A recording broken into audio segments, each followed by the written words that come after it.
নামাজ পড়াকে নেকির কাজ মনে করলেও রাস্তা দিয়ে একটা মেয়ে হেঁটে যাচ্ছে, কার মেয়ে, বয়স কত, বিয়ের লাগ হয়েছে, দিয়ে দেয় না কা, হাটে এমনে কা, স্বাস্থ্য বেড়ে গেছে কা, চিকন কা, এগুলো আমরা মাইরে ফেলি। সো এটাকে আমরা অন্যায় মনে করি না। আমরা ভাবির সাথে রাত্রি যাপন করা অপরাধ মনে করলো, ভাবির সাথে পাশাপাশি মোড়ায় বসে, চেয়ারে বসে, টেবিলে বসে, টুলে বসে, কিচেনে গিয়ে রান্না বান্নায় হাত বাটানো, গল্প করাকে অন্যায় মনে করি না। আমরা ভাবির সাথে রাত্রি যাপনকে অন্যায় মনে করলেও পরীক্ষায় পাশ করে এসে ভাবিকে আঞ্জা করে ধরে ভাবি পাশ করছি বলাকে অন্যায় মনে করি না। বুঝাতে পারিনি? আমরা এগুলো অন্যায় মনে করি না এখন আর। সব মানুষ চেঞ্জ হয়েছে। এখানে আবার ইবাদত মানুষ ভিন্নভাবে দিয়ে নিছে। এক গ্রুপ মনে করতেছে যে এটা বড় লোকের, আরেক গ্রুপ মনে করতেছে এটা গরিবের। ইবাদতকেও তারতম্য নিয়ে চলে আসছে। মানে যখন আপনি এর আসলে ডিফারেন্ট উদাহরণ দেওয়া যেতে পারে, তবে এটা একটু খারাপের দিকেও চলে যেতে পারে, আপনারা মাইন্ডও নিতে পারে। এটাকে আমি লিভ করলাম। এমনিতে আমার এই দেশের কথাবার্তা বলার আন্দাজ ভালো না। আমি এখানকার বিহেভিয়র, এখানকার যে ন্যাচারাল বিহেভিয়র আছে, বাচ্চাদের যে আদব কায়দা আছে, মানে আমাদের এলাকাকৃত আর কি, আমি বলবো না যে আমি বেয়াদব, এটা বলবো না, তবে আঞ্চলিক আদব আমার ভিতরে কম। তো এই জন্য চেষ্টা করতেছি অনেক কিছু বলা থেকে বিরত থাকতে। তো মানুষ ইবাদত করে জান্নাতের জন্য, মানুষ অপরাধ থেকে দূরে থাকে জাহান্নাম থেকে বাঁচার জন্য। কিছু মানুষের মাথায় এটা ঢুকে গেছে, সারাদিন ইবাদত করলে হবে, পয়সা করেও কামাই করতে হবে। এটা কখন বলে সে জানেন? যখন তাকে বলে ৫ ওয়াক্ত নামাজ পড়তে, তার কাছে তখন একটা যুক্তি আসে কি, সারাদিন আল্লাহ আল্লাহ করতে, আল্লাহ কিন্তু বলে নেন তুমি কাজকর্ম করতে হবে, হালাল রুজি করে, এটা ওটাই ইবাদত। আমরা রিক্সা চালাই খাই, ভ্যান চালাই খাই, এটা থেকে বড় ইবাদত আর কি আছে?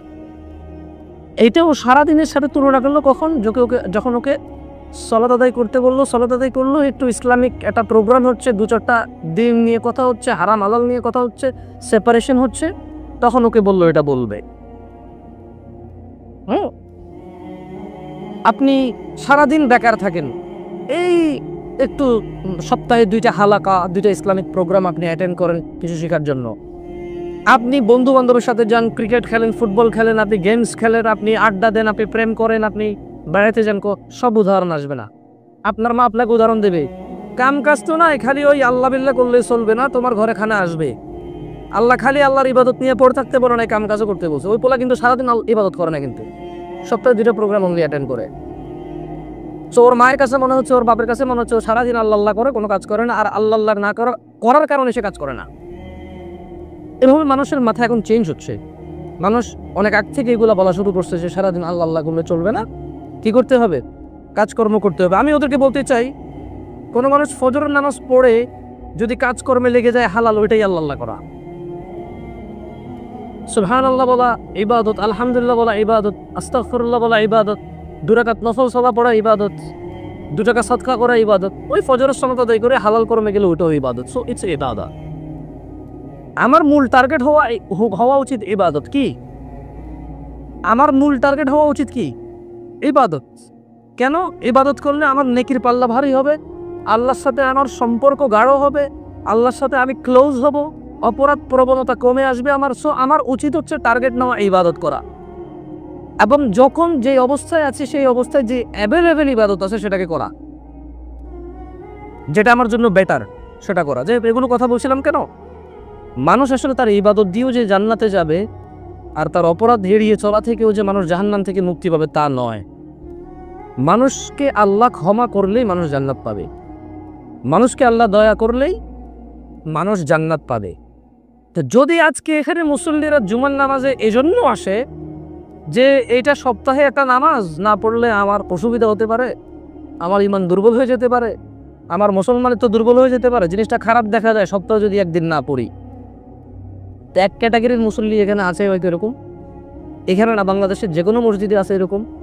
ইভেন আজকের দিনে বাইতুল্লাহ, মক্কার মদিনাতুল মুনাওয়ারা, মক্কাতুল মুকাররমা, ওখানেও সেম ক্যাটাগরির এমন অনেক বাংলাদেশি আছে ইন্ডিয়ান আছে, পাকিস্তান আছে, ইভেন সৌদি আছে, যে উমরায় গেছে অথবা হজে গেছে, হজ থেকে এসার নামাজ পড়বে না, উমরা থেকে এসার নামাজ পড়বে না।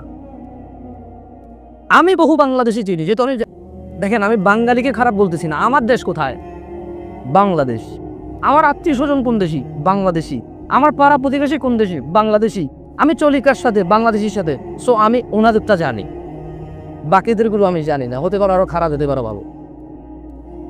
এমন বহু বাংলাদেশি আমি চিনি, আমার ঘরেই আছে, উমরা গিয়ে শুধু তাওয়াফ করে আসো, জোর পড়ে না, মক্কার পাশেই হোটেল নিয়ে থাকে।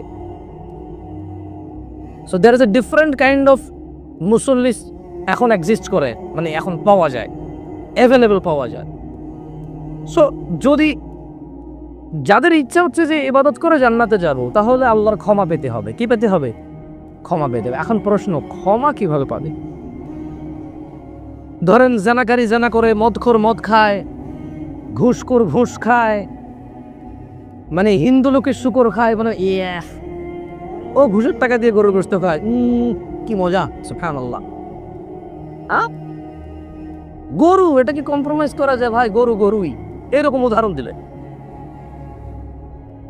আবার 3 পিসের জায়গায় 4 পিস নিয়ে বলবে যে আরে ভাই গরু কি আর না করা যায়, যতই ডাক্তারে কুক, এইটার সামনে পেলে আরে দাও দাও আজকে একদিন গেলে কিছু দেবা।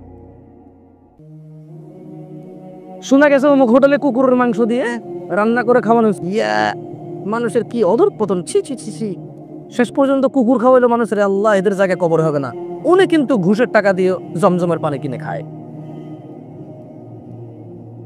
সো আমি যেটা বললাম আগে, ভাবির সাথে রাত্রি যাপনকে অন্যায় মনে করলো, ভাবিকে আঞ্জা করে ধরে ভাবি পাস করে ফেলছি, এটাকে অন্যায় মনে করে না। একসাথে চেয়ারে বসে গল্প করাকে অন্যায় মনে করে না, কারণ মাইন্ড চেঞ্জ হচ্ছে, অন্যায় অন্যায় সংজ্ঞাই বলতে যাচ্ছে। আপনি হয়তো প্রশ্ন করতে পারেন, জামশেদ ভাই আসছেন 1টা বাজে, আসলে কথা কি বিষয় নিয়ে কথা বলতেছেন? আসতেছি কথা। সাবজেক্ট হচ্ছে ক্ষমা। সাবজেক্ট কি? ক্ষমা নিয়ে কথা বলবো ইনশাআল্লাহ, সামান্য ছোট্ট করে। গতকালকে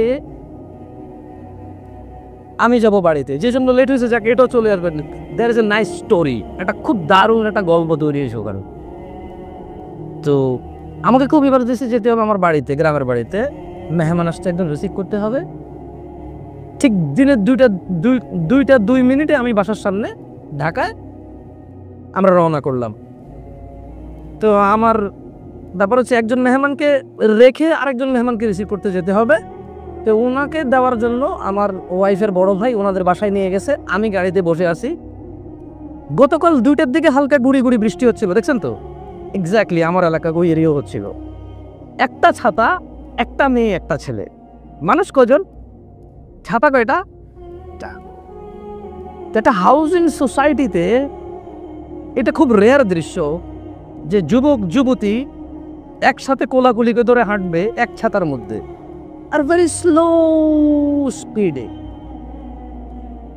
খুব ধীর গতিতে। কি দুর্ভাগ্য আমার না ওর, আমি জানি না। এখন আমার তো দেখছেন টুপি, কিন্তু এটা আমার না। টুপি খেলে হারা যায়, আল্লাহ মাফ করুক আমার, আস্তাগফিরুল্লাহ। দেখলাম গাড়িতে পড়ছে, পরে দেখেছি গাড়িতে নাই। দেখলাম মাটিতে পড়ছে, মনে হয়েছে নিচে পড়ার পিজামাই নেয়, তো নাকি কেউ নিয়ে নেয়, আমি এটাও বুঝি না। আচ্ছা, এখন তো টুপি খুঁজতেছিলাম, গ্লাসে দেখি যে ওরা খুব স্লো হেঁটে আসতেছে। মেজাজটা একটু গরম হয়েছে, পরে চিন্তা করলাম ধুর আমার কি। তো এখন আমার গাড়িটাই ক্রস করে যাচ্ছে যাচ্ছে যে এমন স্লো গতিতে যাচ্ছে, পারই হচ্ছে না, ভাই তো চলে যায় হেঁটে। পরে চিন্তা করলাম না, আমাকে কেউ চিনতো না, আমার 5 পয়সার এখনো দাম নেই, তখনও দাম নেই। এই বাংলাদেশের 2-4 জন মানুষ এখন আমাকে জানে, চেনে। একটা কথা বললে হয়তো মানুষ বিবেচনা করবে, আমার একটা অন্যায় হলে মানুষ হয়তো মার্জনার চোখে দেখবে, আমার দ্বারা কোনো ভুল ক্রমে ভুল হয়ে গেলে মানুষ হয়তো বলবে যে ভুল হয়ে গেছে, ওনাকে আমরা এরকম জানি না, হয়তো ভুল হয়ে গেছে, হয়তো মার্জনা করবে। হয়তো ছোট ভাই এদিকে আসো, আসছে। তোমার নাম কি? কেন ভাইয়া?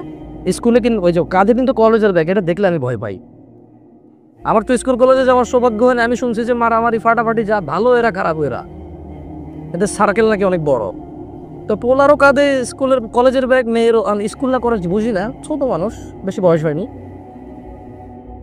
বললাম তোমার নাম কি, খুব মৃদু ভাষায় বলছি, আমি নিজেই ভয়ে আছি কারণ স্কুল কলেজের পোলাপাইন কতক্ষণ আমার ঘুষি দিয়ে দেবে বলে তোর কি, অথবা থানা যায় মামলা করে জঙ্গি আমার হাঁটার স্বাধীনতায় সে হস্তক্ষেপ করেছে, ঠিক না? তো স্বাধীন বাংলায় তারা তো আমি হস্তক্ষেপ করতে পারি না। তো মৃদু ভাষায় বললাম যে ভাই তোমার নাম কি? কেন ভাই? না এমনিতে জানতে পারি তো না। বলো যে সে নাম বললাম না ওর, কারণ ওর নামে আরো কত নাম আছে, সব মা বাপ চিন্তা করবো কেন আমার বলা নাকি। আচ্ছা এখন বললাম ভাইয়া তোমার উচিত আরো একটু শালীন হয়ে হাঁটা। ভাই আমি কি কোনো অন্যায় করেছি? জাস্ট সেভাবে কোয়েশ্চেন করছে, আমি কি কোনো অন্যায় করেছি ভাইয়া? আমরা লুক তুমি অন্যায় করছো কিনা এটা বলা so tough, according to society so tough. অন্যায়ের তো অনেক সংজ্ঞা ছোট ভাই। এখানে কি ছেলে ছেলে বিয়ে করাকে ন্যায় অন্যায় মনে করে? বলে করে। কলাম কোনটা অন্যায়? তুমি জানো ইউরোপে ছেলে ছেলে বিয়ে করাকে অধিকার মনে করে। সো আসলে কোনটা অন্যায় এটা বলা মুশকিল। ভ্যারি করে সোসাইটি, ভ্যারি করে কি সোসাইটি। ইউরোপ ইভেন আমাদের এশিয়ারও ইন্ডিয়াতেও শুনেছি মেয়ে মেয়ে বিয়ে করার অধিকার পেয়েছে, বিয়ে ছাড়াই বাচ্চা জন্ম নেওয়ার লিভিং রিলেশনশিপের ওরা অনুমতি পেয়েছে। সো লুক ব্রাদার, তুমি যদি এখানে ঢাকা শহরে এটা করো, ঢাকার হিন্দু লোকটা বৌদ্ধ খ্রিস্টান লোকটা বলবে সে অন্যায় করছে, কিভাবে বিবাহ ছাড়া বাচ্চা জন্ম দেয়, এটা জারজ, এই বাচ্চার সম্পদের তো মালিক হবে না, এ পিতৃহীন। বাট ইউরোপে যাও, আমেরিকা যাও, ওটা কিন্তু তার অধিকার, সে কোনো অন্যায় করেনি, তারা ম্যাচিউর, তারা একটা প্রাপ্তবয়স্ক নর এবং নারী। তো তুমি অন্যায় করছো কিনা এখানে একটা মেয়েকে এভাবে জড়িয়ে ধরে, সোসাইটি বসবাস করে এই জায়গায়, ছোট ছোট বাচ্চারা মাদ্রাসা যায়, স্কুলে যায়, মায়ের সাথে যায়, অধিকাংশ পুরুষরা এখন কাজে, মারা বাচ্চা নিয়ে যাবে। ও বাচ্চা যদি প্রশ্ন করে তার মাকে যে মা মা ওরা যেভাবে কোলাকুলি করে ছাতা দিয়ে হেঁটে যাচ্ছে, কেন যাচ্ছে ওরা এভাবে? বাচ্চারা প্রশ্ন করে বাঁশ গাছ কি, বললো যে এটা কি বাঁশ গাছ। বাচ্চা প্রশ্ন করে বাঁশ গাছ কি, আপনি বললেন যে এটা দিয়ে কাজকর্ম হয়, অনেক কিছু বানায়, ও বলবো যে ওইটা কি। ওর কাজই হচ্ছে শুধু একটা প্রশ্ন করে 100টা প্রশ্ন করা, শেষ পর্যন্ত আপনি বাদ দেবেন মাফ করে দে এটা কাজ নাই জানি না, ঠিক না? আমি এই প্রশ্নের সম্মুখীন হয়েছি। আমার বাচ্চাটাকে যখন বললাম পুরুষকে দেখা দেওয়া হারাম, তো আমাকে বলতেছে যে বাবা আমি তো দেখি রাস্তায় ছেলে মেয়েরা একসাথে বসে থাকে, বয়স 6.5। আমি বলিস তোমার মামা দাদা নানা আমি তোমার জ্যাঠা চাচা, এভাবে আমি বলছি, ওকে আস্তে আস্তে বলতেছি, মাদ্রাসায় ভর্তি করেছি। এখন সোসাইটি ভালো থেকেই থাকতেছি, কিন্তু ওই যে ছেলে মেয়ে একটু আড্ডা ফাড্ডা করে, এখনো অনেকে বলতেছি যে তুমি তো বললা যে ছেলে মেয়ে দেখা দাও হারাম, ওরা তো বসে আছে এভাবে। আমি তো স্পিচলেস, আমি কি জবাব দেবো? আর আমি বললাম যে এভাবে বসে থাকলে আসলে গুনাহ, বুঝছো? যেভাবে বসবে না সে আল্লাহকে খুশি করবে, আর যেভাবে বসবে আল্লাহ তার উপর রাগ করবে। আমার কাছে আর কোনো ওই ছিল না এটা ছাড়া বলা। সো ওইটা, আমি তো ওই সোসাইটিতে বসবাস করি, আমার একটা ভিতরে একটা কষ্ট আছে। তো আমি ওকে বলছি যে আসলে অন্যায় কোনটা, এটা এখন আসলে আর ডিপেন্ড করে না মুহাম্মদ সাল্লাল্লাহু আলাইহি ওয়াসাল্লাম কি বলছে, এখন এটা ডিপেন্ড করে সমাজ কি বলছে এবং কোন সমাজে কি বলছে। বোঝেন নাই কথা? সো আমার কাছে যেটা অন্যায় সেটা আমার ছোট ভাইয়ের কাছে অন্যায় না। রিজন কি? আমার আইডিওলজি যদি আমি মুহাম্মদ সাল্লাল্লাহু আলাইহি ওয়াসাল্লামকে করি, তার আইডিওলজি সে আধুনিকতার নামে ভিন্ন কাউকে করে রাখছে। কোনো এক চিত্র অঙ্কন শিল্পকে, কোনো এক সিনেমার নায়ক অথবা গায়ককে, যার চুল লম্বা মুছ বড় আঁকে, এভাবে খোলা আকাশের নিচে পায়ের উপরে পা তুলে এই একটা কিছু করতেছে, এইটাই একটা কিছু, সারা পৃথিবীর পিছিয়ে পড়ে গেছে। যে একজনে ফাটা প্যান্ট পরে ঘর থেকে বের হয়েছে, সবাই এটার কিছু না, তোমরাই তো যুবকরা যারা আছো তোমরাই তো। এইখানে উপস্থিত আছে যুবক ভিন্ন দেশি প্লেয়ারদেরকে নিয়ে, ওর ফেসবুক পোস্ট দেখলে আপনি বলবেন যে সুবহানাল্লাহ কি ভালোবাসা রে ভাই, কি ভালোবাসা, মা বাপের জন্য এরকম না। সো যেটা বললাম, তো সেজন্য আসলে গ্রামের বাড়ির দিকে গেছি, আজকে সকাল 5টার দিকে রওনা করেছি, বৃষ্টির কারণে রাস্তাঘাট ডোবা আছে, আসতে লেট হয়ে গেছে। যাই হোক, তো যেটা নিয়ে কথা বলছিলাম, আসলে সোসাইটিতে অন্যায়টা ডিফারেন্ট ক্যাটাগরি হয়ে গেছে।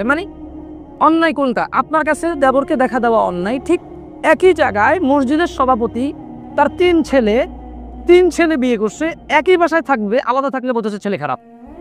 দেবর ভাসুরে দেখা হচ্ছে, একই টেবিলে বসে ভাত খাচ্ছে, উনি আবার মসজিদের সভাপতি হিসেবে। সো ওনার কাছে ওটা অন্যায় না। আমাদেরকে আল্লাহর দিকে ফিরে আসতে হবে, ক্ষমার দিকে। আল্লাহ আমাদের অন্যায়ের মানদণ্ড হবে মুহাম্মদুর রাসূলুল্লাহ সাল্লাল্লাহু আলাইহি ওয়াসাল্লাম। যদি আমরা সমাজের সামাজিকতাকে অন্যায়ের মানদণ্ড করি, যদি আমরা রাষ্ট্রের রাষ্ট্রীয়তাকে অন্যায় আর ন্যায়ের মানদণ্ড করি দ্বীনের ক্ষেত্রে, কিসের ক্ষেত্রে?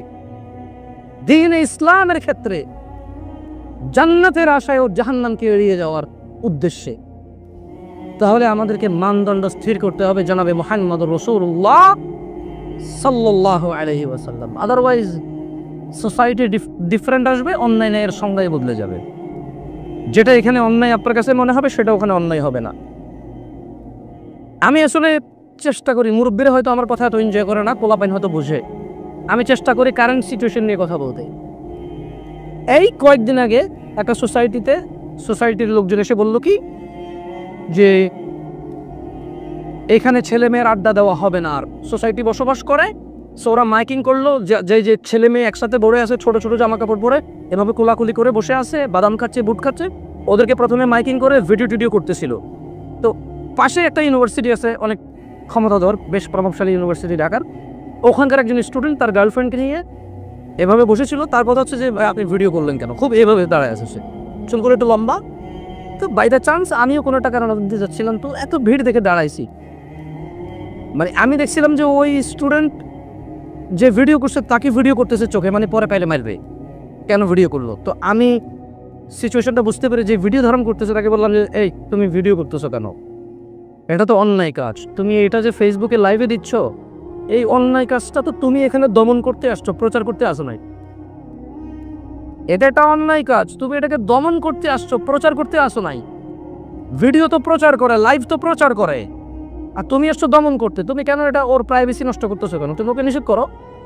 ছেলেটাকে তো ঠান্ডা করলাম, পরে বলে যে ভাইয়া ও কিন্তু লাইভে ছিল, ডিলিট করে নাই। আমি বলছি তুমি থামো, তোমাকে যে স্বাধীনতা দিয়েছে রাস্তার পাশে একটা মেয়ে নিয়ে বসে থাকার স্বাধীনতা, তুমি যে আইনে পাইছো, ওই আইন ওকে তোমাকে ভিডিও করার স্বাধীনতা দিছে। কারণ ওই সোসাইটিতে বিলং করে, সোসাইটির অথরিটি সে। তোমাকে যে না করেছে, তুমি যদি মানবাধিকারে যা মামলা করো যে আমি আর আমার প্রেমিকা বসেছিলাম, আমরা কোনো অন্যায় করছিলাম না, we are just having fun, হ্যাঁ আমরা জাস্ট মজা করতেছিলাম, এনজয় করতেছিলাম, বাদাম খাচ্ছিলাম, সে আইসা আমাদের ভিডিও করছে। So what's wrong with it? This society more than 20,000 people live. 20,000-এর বেশি মানুষ এই সোসাইটিতে বসবাস করে। 5,000-এর বেশি মানুষ গত 5 ঘন্টায় এই রাস্তা দিয়ে হাঁটছে। তুমি তাদের সামনে বসেছিল, তোমার কাছে কোনো ইস্যু ছিল না। ও ফেসবুকে লাইভ দিতেছে, নাহলে 50,000 মানুষে দেখবে। What's wrong with you? It's a sign. রাস্তা দিয়ে হেঁটে যাওয়া মানুষগুলো তোমাকে দেখেছে, তুমি তোমার প্রেমিকার সাথে বসে আছো, তোমার কাছে ইজি মনে হয়েছে, ফেসবুকের মানুষ তোমাকে দেখবে। What's wrong with it? What is the different? এর মধ্যে পার্থক্য কি? যে তোমাকে ফেসবুকে লাইভে দেখতে তোমার খুব লেগে গেছে, রাস্তা দিয়ে ছোট ছোট ছেলে মেয়ে, পর্দা করা মানুষগুলো, সমাজের যারা মানে মানুষ আছে যারা, তারা তো তোমাকে দেখলো তোমার ওজন কেনে। তো সে বলছে যে না, আমি এর জন্য ব্যবস্থা নিতে পারবো। তুমি যখন মামলা করবো ওর জন্য, যে ও আমার অধিকার হরণ করেছে, আমাকে হ্যাম্পার করেছে, আমার ভিডিও করেছে, ও ঠিক যায় তখন বলবে যে আসলে আমি, ও যে একটা এইভাবে বসেছিল এটার প্রমাণ রাখার জন্য ভিডিও করেছিলাম, নাথিং এলস। সো যেই স্বাধীনতার বলে তুমি এগুলা করো, ওই স্বাধীনতা ওকে অনেক কিছু করতে দিবে। আল্লাহ আমাদেরকে বসে তৌফিক দান করো। এখন আসলে সহিহ আকীদা অথবা শিরক বিদআত মুক্ত মানুষরা প্রেম মুক্ত মানুষ নয়।